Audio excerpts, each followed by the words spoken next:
Hi, I'm going to demonstrate the adjustability of the Y5 or enhanced synchro with back angle adjustment mechanism from 9 to 5 seating. The seat height adjustment is on the right hand side, and by lifting the lever and then raising off the seat, you can raise your seat and then lift the lever and then depress on the seat to lower your seat to a desired position.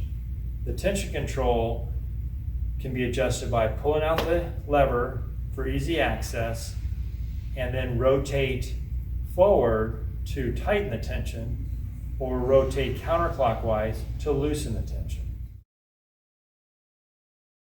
To adjust the seat depth, lift the lever up,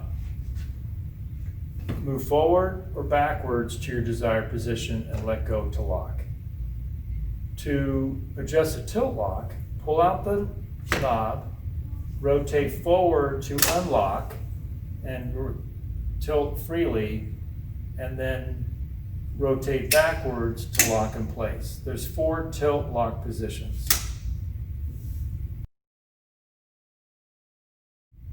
To adjust the independent back angle, lift this back lever up to adjust the back independently of the seat, and then push it down once you have your desired position.